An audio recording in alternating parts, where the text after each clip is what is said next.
네, 남북 정상회담이 이제 20일도 채 남지 않은 가운데 어제 판문점에서 남북 통신 실무회담이 열렸습니다.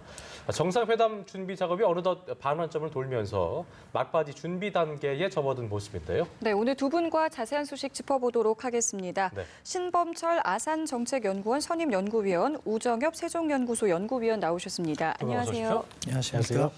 자, 어제 남북의 통신 정상회담을 앞두고 각 분야의 분야별 실무회담이 진행이 되고 있는데 어제는 이제 통신 실무회담이 열렸습니다. 남북 정상 간 직통전화 한라인을 설치한 거에 대한 문제가 주요 의제로 다뤄진 것으로 전해지고 있는데 일단 그렇다면은 문 대통령과 김정은 위원장의 첫 번째 통화 어떤 방식으로 또 어떻게 이루어질지도 관심이 가는 것 같습니다.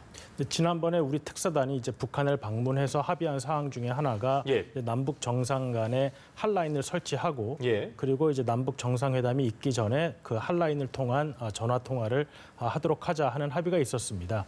그렇기 때문에 이번 그 실무회담도 남북 정상 간의 한라인을 구축하는 그런 기술적인 문제들에 대해서 이야기를 나눈 것이고 그리고 이제 우리 정상회담이 4월 27일로 정해져 있기 때문에 그 이 한라인을 설치한 그런 의미를 좀 부각시키는 차원에서도 아마 그 전에 의제나 이런 부분이 어느 정도 이제 고위급 회담 및 실무회담에서 정해지고 나면 정상 간의 상징적인 차원에서 통화를 하는 모습이 있을 걸로 보여집니다. 시기적으로 굳이 따져보자면 실무회담이 끝나고 나서 정상회담 그 전에 그 사이에 한번 이루어질 가능성이 크다라고 보시는 거죠? 네, 아무래도 아직까지 이제 미북 간에 어떠한 의제로 언제 그 대화를 하게 될지가 아직 굉장히 미정인 상태인데요.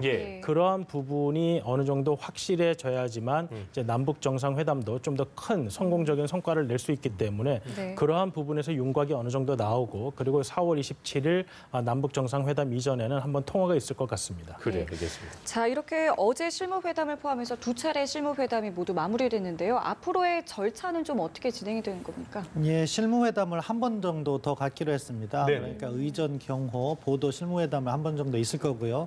날짜는 정해지지 않았습니다. 4월 18일 날 고위급 회담을 한 번 더 갖기로 돼 있기 때문에 그때 의제 문제가 집중적으로 나눠질 겁니다. 그래서 의제 문제에 대해서 우리는 비핵화 문제를 담고 싶어하고 북측에서는 좀 포괄적 의제로 하자 이런 입장인 것 같은데 그 부분이 논의가 될 거라고 생각합니다. 그리고 4월 27일 날 정상회담이 있고요. 앞서 말씀하신 통화 부분은 아마 의전적으로 보면은 정상회담에 앞서서 한라인을 연결한 다음에 기념 통화를 하고 그렇죠. 그래서 언제 만납시다 이렇게 이야기가 하는 것이 아마 순서라고 생각합니다. 알겠습니다. 북미 정상회담 준비도 속도감 있게 진행이 되는 모습인 것 같은데요. CNN에 따르면 북미가 5월 정상회담을 준비하기 위해서 비밀리 아까 저희가 보도도 해드렸습니다만 비밀리 접촉을 해서 실무적인 회담을 진행하고 있다는 보도가 있었습니다. 일단 북미 정상회담 계획이 실제 진전을 보이고 있는 것 같습니다. 어떻게 좀 평가할 수 있을까요? 만약 이번 보도가 사실이라면 실제로 북한과 미국 간에 이 부분에 있어서 접촉을 해오고 논의를 했다면 제 생각에는 의제에 대해서도 어느 정도 이야기가 있었지 않을까 하는 생각이 듭니다. 왜냐하면 아직까지 공식적으로 알려진 바로는 북한이 미국에 대해서 물론 우리 특사단을 통해서 정상회담을 제의는 했지만 아직까지 북한이 미국에게 북한의 비핵화에 대한 직접적인 언급을 하지 않은 상황입니다. 그렇기 때문에 이러한 부분이 공식적으로 밝혀지지 않은 상황에서 지금 북미 간의 이런 접촉이 있었다는 것은 과연 그 부분에 대한 이야기인지 아니면 이런 부분에 대해서 큰 틀의 합의가 있다는 것을 전제로 이러한 실무적인 부분에 대해서 이야기를 시작한 것인지 그 부분에 대해서는 아직 좀 불확실한 상황입니다. 왜냐하면 어떠한 이야기를 나누고 어떠한 결과가 성과물로 나올지에 대해서 가늠이 돼야지만 장소라는 것이 의미가 있지 지금 두 정상 간에 어떠한 이야기를 나눌지 특히 이 정상회담의 가장 큰 관심은 북한의 비핵화인데 북한의 비핵화에 대해서 어떠한 이야기가 나올지 모르는 상황에서 일단 장소부터 잡자고 하는 것은 조금 논리적으로는 조금 이해가 안 가는 상황인 것 같습니다. 그렇다면 직접 대화에서 아까 말씀하신 대로 그 어떤 의제라든가 이런 것들이 어느 정도는 윤곽을 좀 드러내고 양측 간에는 드러내고 있다고 봐도 될까요? 모두 보도 내용이 사실이라면은 양측 정보 당국 간의 논의가 있었던 것이고 그러면은 의제라든가 장소라든가 그런 부분에 충분한 시간이 있었다고 생각합니다. 왜냐하면은 지난 평창 올림픽 기간에 맹경일 노동당 통전부 부부장이 와 있었고 예. 지나 헤스펠 지금 CIA 국장이 됐죠. 그리고 앤드류 킴 한국팀장이 와 있었기 때문에 그때부터 논의가 개시되었다 충분히 추정을 가능할 것이고요. 예. 그러다가 그러한 논의가 평창올림픽 끝난 다음에는 제3국에서 이루어지고 있다. 그 점은 비핵화 문제라든가 장소 문제가 미국과 북한 간에 어느 정도 심도 있는 논의가 진행되고 있다. 그렇게 평가를 할 수 있을 것이고 예. 뭐 CNN 측에서는 평양을 이야기하고 뭐 또는 울란바토르를 이야기하고 있는데 예. 그 부분에 있어서는 뭐 우리 정부도 입장을 내야 된다고 생각합니다. 기왕이면 한반도에서 개최하는 것이 의미가 크고 예. 만약에 평양에서 한다는 것은 미국 측 입장에서는 어느 정도 성과가 보장돼야지 트럼프 대통령이 평양을 갈 겁니다. 그래서 비핵화 부분에 자기가 이러한 성과를 냈다. 그리고 북한에 억류되어 있는 미국인들도 자기 비행기에 태워서 돌아가는 그러한 모습을 보여주려고 할 거거든요. 그 부분이 보장된다면 트럼프 대통령은 평양을 가려고 할 겁니다. 만약에 그 정도가 보장되지 않는다면 트럼프 네. 대통령은 평양을 방문하지 않으려고 하겠죠. 이 경우에는 가능하면 한반도에서 그러니까 판문점이라든가 제주도가 또 평화의 섬이라는 이미지가 있기 때문에 예. 그런 부분은 또 우리가 어떻게 보면은 북측을 설득하고 미측을 설득해서 그렇게 만들어지도록 선제적으로 노력하는 부분이 필요하다고 생각합니다. 그렇군요. 시기는 언제쯤으로 좀 예측을 해볼 수 있을까요? 지금 뭐 언론에서는 5월 말이나 6월 초인데 지금 이 외교적 일정들이 지금 빽빽하게 차 있습니다. 예. 4월 27일 남북 정상회담을 하면 5월 첫 주나 둘째 주에 한중일 삼국 정상회담이 있을 테고 그러면 네. 그 뒤로 잡아야 되기 때문에 현실적으로 5월 말이 가장 빠른 시기라고 생각하고요. 예. 뭐 그런 의전적인 거나 또는 이렇게 비핵화 논의가 조금 진행이 되다 보면 네. 6월 초까지 미뤄질 가능성은 있다고 생각하는데 지금 미국과 북한 간에 정보 당국에서 논의를 하고 있다는 것은 상당히 좋은 징후입니다. 왜냐하면은 어차피 미국이 트럼프 대통령의 그런 북핵 해결 방식이 일괄 타결로 간다고 하더라도 그 과정에 있어서 상당한 사전 접촉이 없다면은 그 일괄 타결의 내용이 만들어지기가 어렵거든요. 그렇기 때문에 뭐 사전 접촉이 있다는 것은 긍정적인 신호라고 생각하고요. 다만 그것이 2월 말이나 3월 초에 있었다면은 한 번 더 체크해 볼 것은 북한이 미국의 요구 사항이 너무 강하니까 중국 쪽으로 방향을 틀어서 김정은 위원장이 북경을 갔을 가능성도 있기 때문에 예. 여러 각도에서 그 시기라든가 내용을 빨리 파악해야 된다 그렇게 생각합니다. 지금 신 의원님 말씀에 따르면 저희가 장소가 정해지고 나면 그 장소에 따라서 양측 간의 어떤 의견 조율이 어느 정도 이루어졌다라고 좀 추측해 볼 수도 있을 것 같거든요. 우 의원님 동의하시나요? 왜냐하면 지금 오늘 보도에 따르면 이제 장소를 먼저 정하고 예. 의제 등 구체적인 사항은 이제 그에 따라서 논의하겠다고 했는데 지금 신 박사님 말씀하신 대로 이제 어떤 이야기를 하느냐에 따라서 그 장소가 의미가 있는 것이지. 네. 근데 만약에 트럼프 대통령이 지금 어떤 의제가 정해지지 않은 상태에서 예. 일단 장소부터 정하자라고 한다는 것은 의제가 사전에 양국 간에 협의가 안 된 상태에서 정말로 정상들 간에 만나서 담판을 짓자 이렇게 된다고 하는 것은 우리로서는 통제할 수 없는 상황이 되기 때문에 그렇죠. 저는 만약에 그렇게 된다면 우리 정부로서는 더욱더 고민이 많아지는 그런 상황이 될 것 같습니다. 예, 알겠습니다. 리오 외무상이 그 옛 소련 국가죠. 투르크메니스탄을 거쳐서 러시아로 이동할 예정인 것으로 전해지고 있는데요. 이번 러시아 방문에서 그 당초 제기됐던 북러 정상회담 문제가 논의될 수 있을 것이다라는 전망이 나오고 있는데 이 부분은 어떻게 좀 전망하고 계십니까? 예, 뭐 충분히 예측 가능하다고 생각합니다. 러시아 측에서도 북러 정상회담에 대해서 긍정적인 반응이 이미 나온 바 있기 때문에 네. 리용호 외무상이 가면은 그런 부분에 있어서 협조를 하겠죠.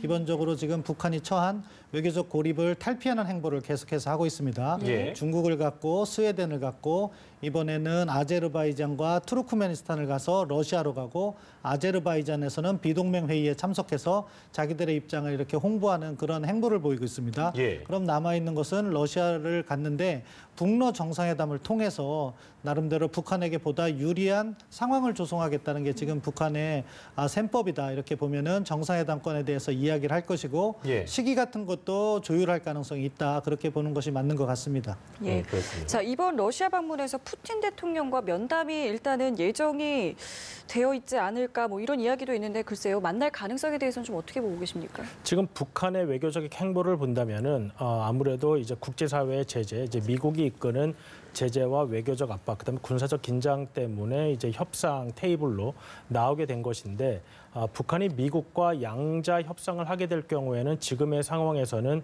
굉장히 협상력이 떨어지는 상황이 될 것입니다. 그렇기 때문에 이제 우리나라와 이제 관계를 다시 회복을 하고 또 중국과도 그동안에 소원했던 관계를 다시 회복을 하고 그러한 차원에서 지금 이제 러시아 이야기도 나오는 것이고요.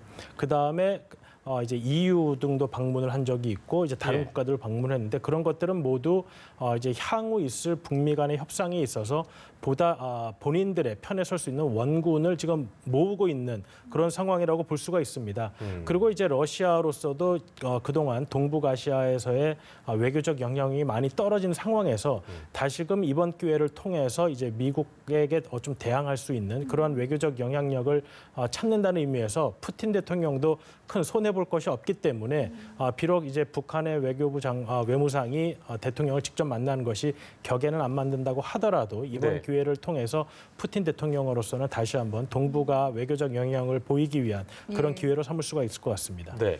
북한의 최근의 어떤 광폭 외교 행보 이거를 이제 놓고 여러 가지 해석들이 나오고 있는 상황에서 신 교수님 모실 때는 일단 북미 정상회담 앞둔 상황에서 어떤 우구를 좀 확보하기 위한 것이다. 이런 거 정도로 보고 계신데 어떤 의미가 있는지 좀 그 함의를 좀 짚어주시죠. 예, 방금 전에 우정엽 박사님께서 말씀한 것과 같은 생각입니다. 기본적으로 북한은 어떠한 협상에 임하면서 북한뿐만이 아니라 모두가 보다 유리한 결과를 내기 위해서 다양한 협상 카드를 준비하는 거죠. 과거에는 북한이 외교적 고립 상태에서 상대를 할 게 미국밖에 없었기 때문에 북미 회담 이쪽으로만 집중을 했는데 이제 그것이 이루어진 상황에서 미국과의 협상을 하는 과정에서는 다시 한번 자기들의 어떻게 보면은 협상력을 키우기 위해서 중국을 간 것이고 러시아를 가고 있고 또한 비동맹 국가들을 설득하기 위한 노력을 하는 거죠. 그러면은 미국과의 협상이 잘 진행돼서 자기들 의도대로 잘 진행된다면 좋은 것이고 잘 진행되지 않아서 원점으로 돌아왔을 때도 북한으로서는 외교적 고립 탈피라는 최소한의 목표는 달성하는 게 되기 때문에 그렇게 다양한 카드를 미리 준비해 놓는 것이다. 이렇게 이해하고 있습니다. 그러니까 외견상으로 광폭 행보를 보이는 것과 실제 실효성, 그러니까 좀 약간 북미 회담을 앞두고 좀 급조된 느낌으로 보는 비판적 시각도 있기 때문에 그 실효성에 대해서 어떻게 좀 보시는 거예요? 사실 실효성은 크지 않습니다. 비동맹 국가들이 북한을 지원하기 어렵고 러시아도 경제적으로 북한과의 연계성은 상대적으로 작기 때문에 약한 것이죠. 그렇지만 중국의 경우는 상황이 달라지죠. 왜냐하면은 북한 대외교역의 90% 이상이 중국과의 교역이기 때문에 중국이 제재에 뒷문을 열어준다면은 그건 북한으로서는 상당한 협상력이 되는 겁니다. 그러니까 여러 가지 중에서 북중 관계만큼은 우리가 주의를 해서 관찰을 해야 되고 혹시라도 중국이 이러한 비핵화 기조에 부정적인 역할을 하지 않도록 우리가 직접적으로 설명을 하고 또 요즘 미중 관계가 악화되기 때문에 중국이 북한을 지원하려는 의지가 더 강해질 수도 있기 때문에 미국에 대해서도 지금 한반도 문제에 있어서만큼은 미중이 협력을 해야 된다는 메시지를 전해야 된다고 생각합니다. 네. 자, 다음 주에 북한은 최고인민회의를 열게 됩니다. 여기에서 한반도 정세와 관련된 메시지를 내놓지 않겠느냐라는 관측이 있는데 좀 어떻게 보고 계십니까?